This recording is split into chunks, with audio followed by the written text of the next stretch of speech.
Good morning to all of you. आज की कक्षा में आप सभी का स्वागत है। आज हम हमारे पाठ हड़प्पा सभ्यता, ईंट, अस्थियां और मनके को आगे बढ़ा रहे हैं और आज का हमारा बहुत ही महत्वपूर्ण टॉपिक है, वो है मोहनजोदड़ो।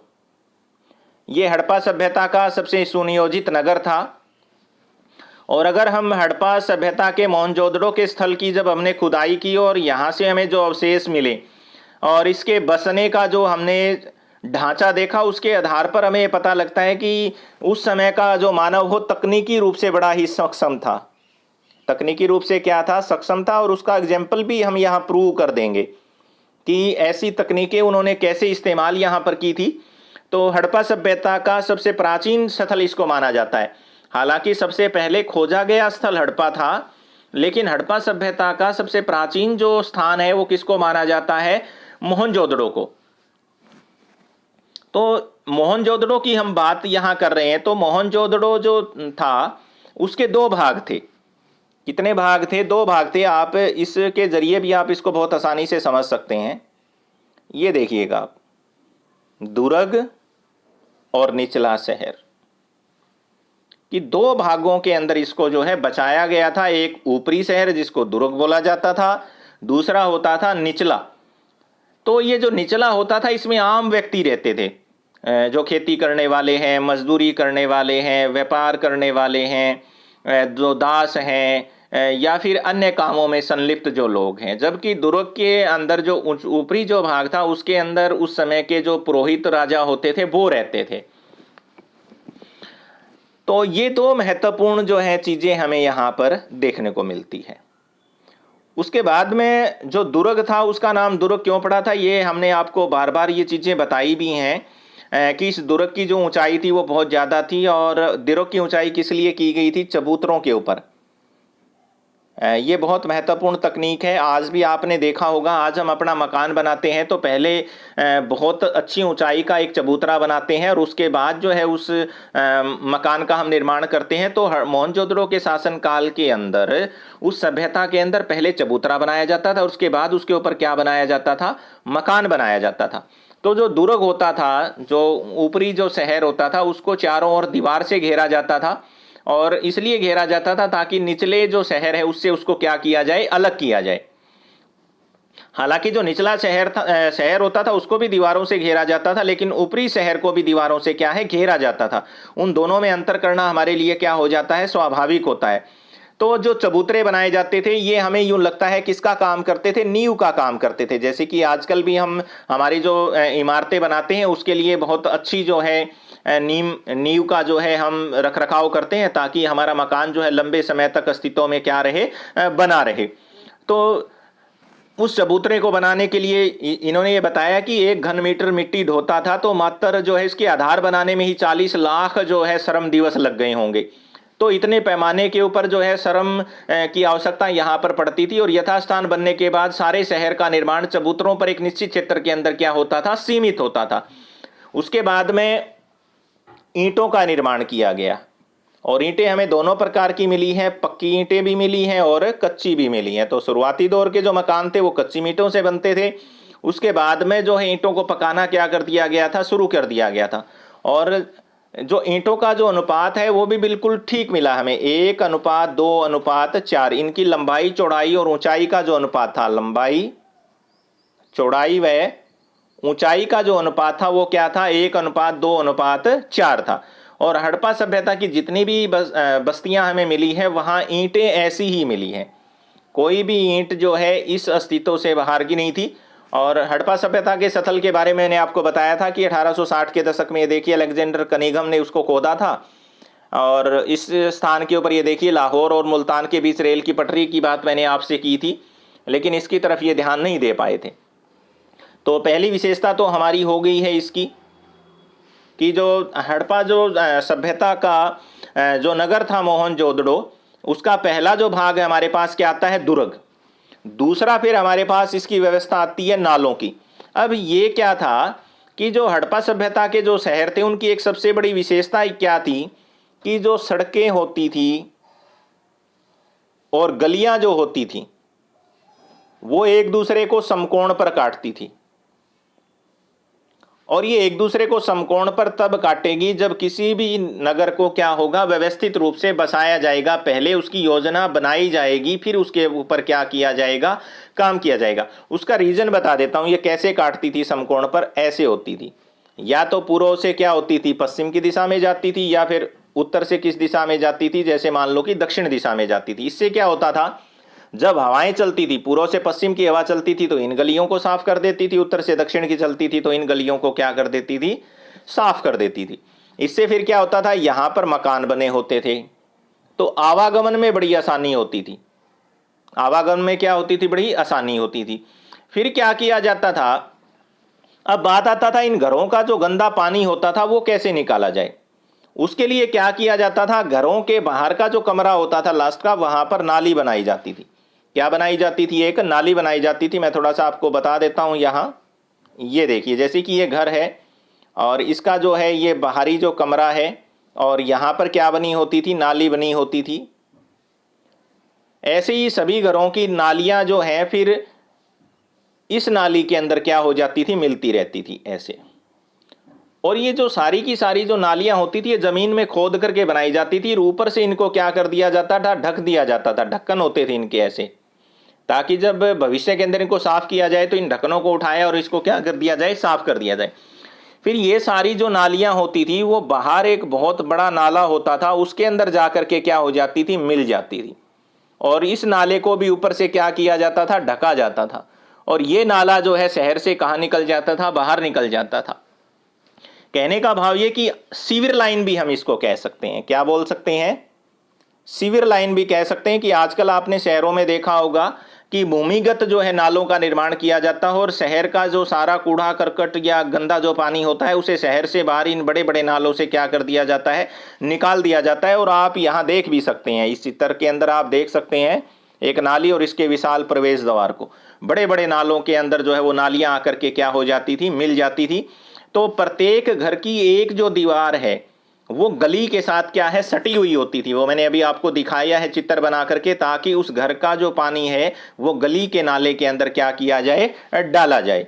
तो ऐसे अवशेष हमें मिले हैं। तो ऐसा बहुत अच्छा निर्माण किया गया था। उसके बाद में तीसरी जो महत्वपूर्ण विशेषता आती है वो है गृह स्थापत्य। गृह स्थापत्य का मतलब क्या था, कि जो घर का जो निर्माण था वो कैसे होता था। तो घर के निर्माण में क्या होता था, मध्य भाग के अंदर एक आंगन होता था। क्या होता था, एक आंगन होता था मध्य के अंदर। और जितने भी कमरे होते थे उन सभी के दरवाजे इसी आंगन में क्या होते थे, खुलते थे।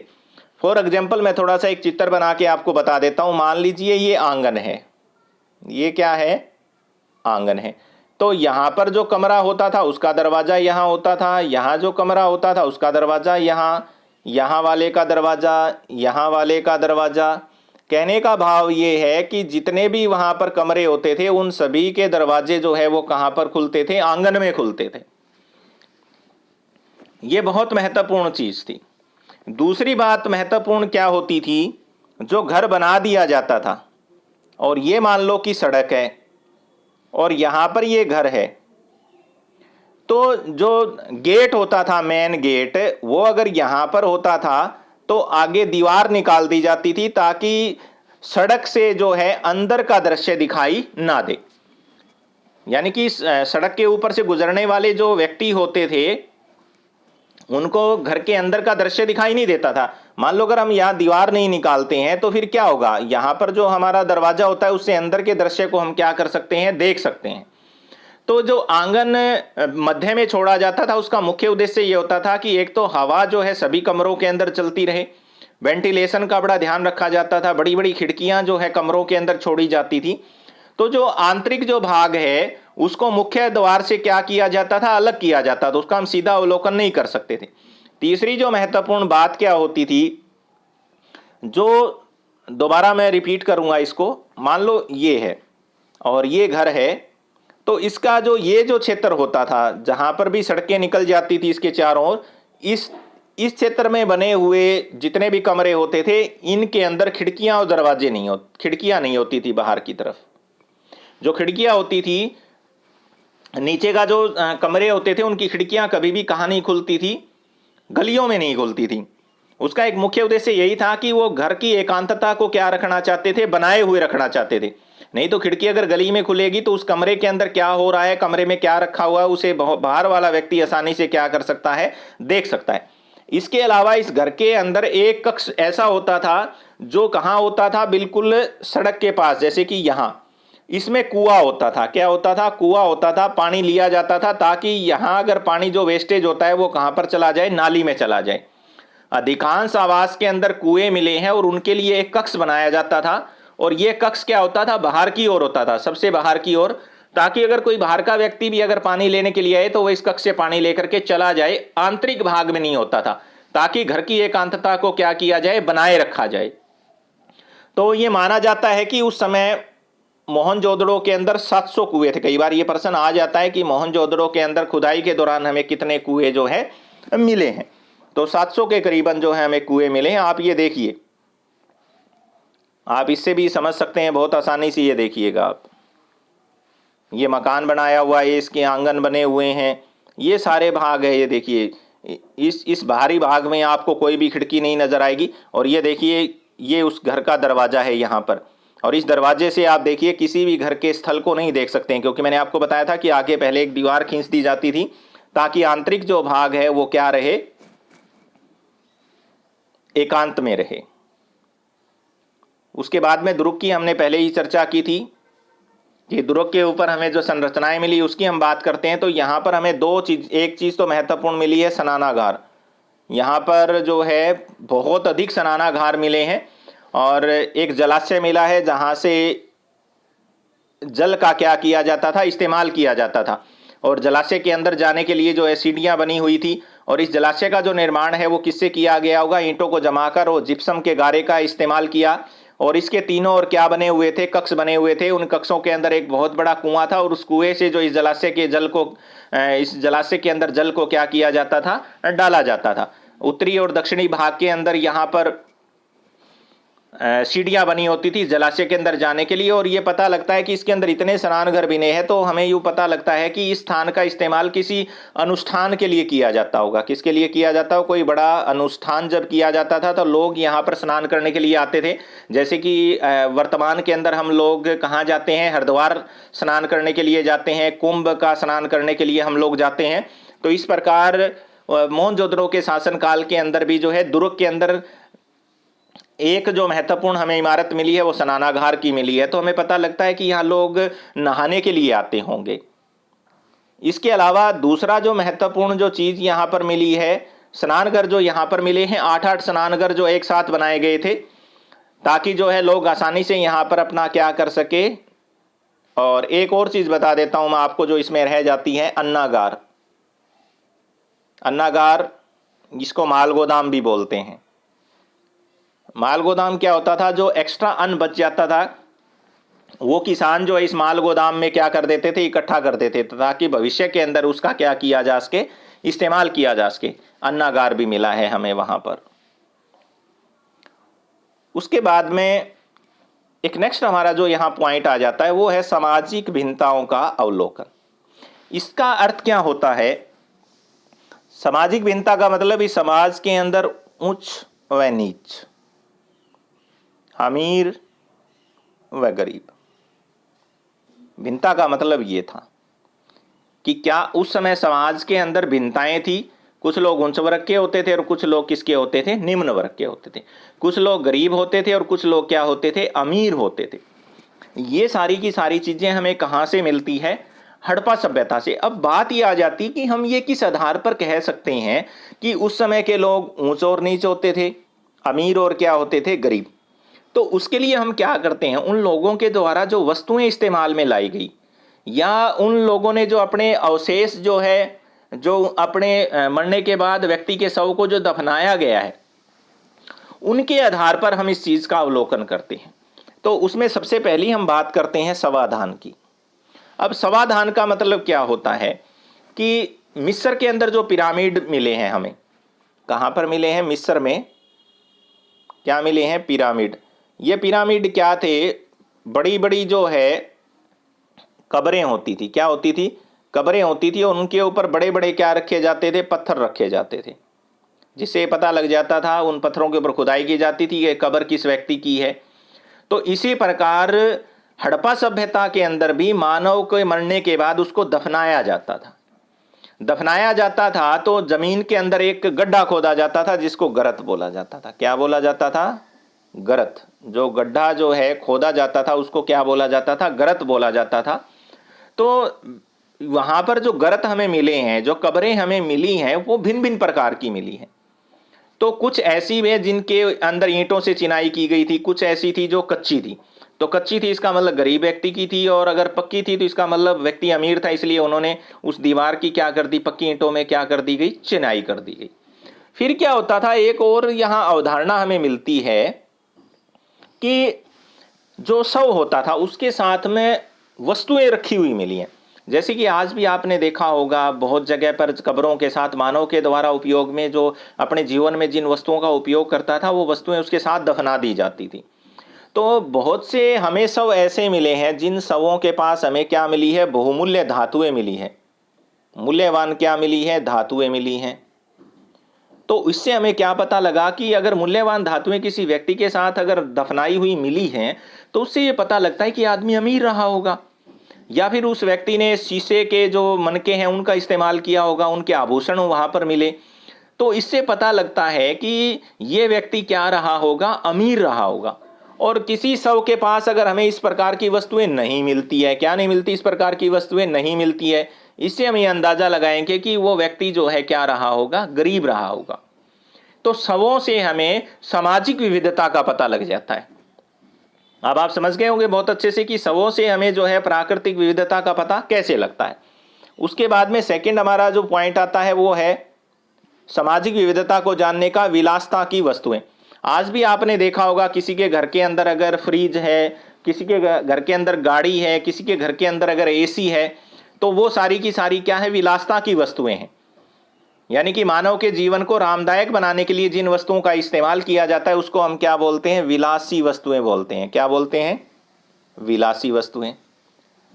तो विलासी वस्तुओं का इस्तेमाल कौन कर सकता है? आप सभी को अब भी पता लग गया होगा, जो आदमी अमीर है वही इन विलास वस्तुओं का प्रयोग कर सकता है। उन विलास की जो वस्तुएं होती थी उसमें क्या क्या शामिल किए जाते थे? तो चीनी मिट्टी के जो बर्तन होते थे वो इसमें शामिल किए जाते थे। फायांस के जो पात्र होते थे उनको कीमती माना जाता था। फायांस को जो है कीमती माना जाता था। या फिर शीशे के जो मनके होते थे उनको जो है कीमती माना जाता था। तो ये अगर किसी भी व्यक्ति के घर में मिल गए, किसी भी घर के अंदर ये मिल गए और किसी दूसरे घर के अंदर अगर ये नहीं मिलते हैं, तो उससे ये पता लग जाता है कि एक घर जो है वो अमीर का रहा होगा और दूसरा जो घर है वो किसी गरीब व्यक्ति का रहा होगा। आप यहाँ पर एक पात्र दिखाया भी गया, फायांस, यानी कि जो बालू रेत होती है वो जब बिल्कुल पिस जाती है, घिसी हुई जो रेत होती है, जो बालू रेत होती है, उससे इन बर्तनों का क्या किया जाता था, निर्माण किया जाता था। तो चकियां हैं, मर्द भांड है, सुइयां झावा, ये कुछ एक ऐसी वस्तुएं जो सामान्य रूप से हर जगह मिल जाती थी, ये देखिएगा आप। लेकिन कुछ ऐसी कीमती वस्तुएं होती थी जो दुर्लभ और महंगी होती थी, वो हर जगह पर नहीं मिलती थी। तो इस आधार पर जहां पर हमें वो विलासता की वस्तुएं मिल गई, तो उस आधार पर तो हम क्या मान लेते थे कि ये व्यक्ति क्या रहा होगा, अमीर रहा होगा। और जहां पर वो वस्तुएं हमें नहीं मिलती है जिसके घर से, तो फिर हम ये मान लेते हैं कि वो व्यक्ति बहुत ज्यादा अमीर नहीं रहा होगा। और भी बहुत सी चीजें हैं, आप यहाँ देख सकते हैं। देखिए ये बता रहा है कि हमें महंगे पदार्थ से बनी हुई दुर्लभ वस्तुएं मोहनजोदड़ो और हड़प्पा जैसी बस्तियों में ही केंद्रित थी, और छोटी बस्तियों में ये क्या मिलती थी, विरले ही। तो छोटी बस्तियों में नहीं मिलती थी, इसका मतलब उन बस्तियों में रहने वाले लोग क्या होते थे, गरीब होते थे।